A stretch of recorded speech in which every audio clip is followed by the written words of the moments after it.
10 billion USD तक का निवेश कुवैत की तरफ से भारत में किया जाता है, लेकिन अब व्यापार को और आगे बढ़ाया जाए। अब प्रवासी भारतीयों की बड़ी तादाद को देखते हुए पीपल टू पीपल कांटेक्ट के साथ साथ शिक्षा की बात करें, स्वास्थ्य की बात करें, ये तमाम ऐसे क्षेत्र हैं, या आईटी की बात करें, डिजिटल इंफ्रा की बात करें, तमाम ऐसे क्षेत्र हैं जहां भारत और कुवैत के बीच सहयोग की बहुत संभावनाएं हैं। और अभी तक जिस तरह का व्यापार हमारा रहा है उससे आगे बढ़कर व्यापार को क्या नई दिशा दी जा सकती है। लेकिन साथ ही ये भी उम्मीद जताई जा रही है कि डिफेंस में भी ट्रेड को लेकर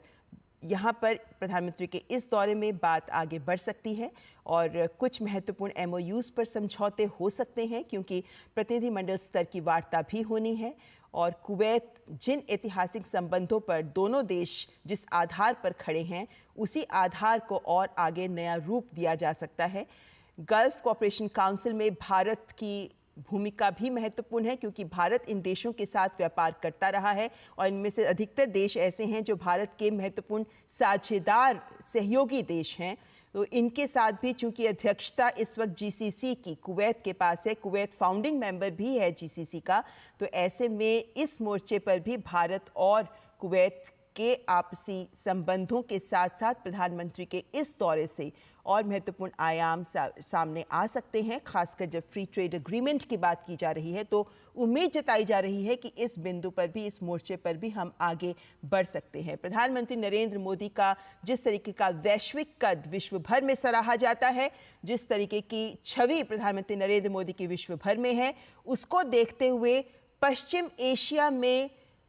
स्थिरता को लेकर भी प्रधानमंत्री नरेंद्र मोदी की भूमिका को महत्वपूर्ण माना जाता रहा है। और अगर हम स्थिरता और समृद्धि की बात करते हैं, प्रधानमंत्री नरेंद्र मोदी ने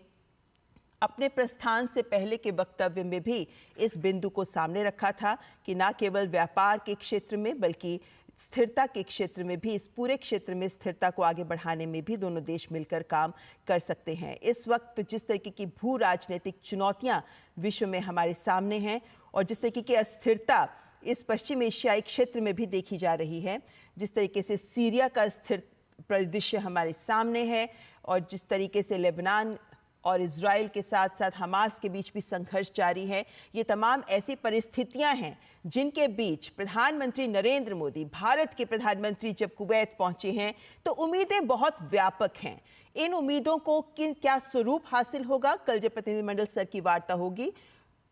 और बयान सामने आएंगे, तब वक्तव्य सामने आएंगे, तब ये तस्वीर और स्पष्ट हो जाएगी। लेकिन एक बात जरूर पुख्ता तौर पर कही जा सकती है कि प्रधानमंत्री नरेंद्र मोदी का कुवैत पहुंचना, 43 वर्षों बाद भारत के किसी प्रधानमंत्री का वहां जाना, ये संकेत जरूर देता है कि पश्चिम एशियाई देशों के साथ साथ कुवैत के साथ भी भारत हमेशा से अपने रिश्तों को महत्वपूर्ण मानता रहा है और अब इस दौरे में इनमें और आयाम जुड़ते नजर आएंगे। हमारे संवाददाता चंद्रशेखर जोशी भी इस वक्त हमारे साथ जुड़े हुए हैं।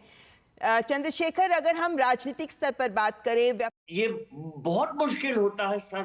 कुवैती सरकार के लिए भी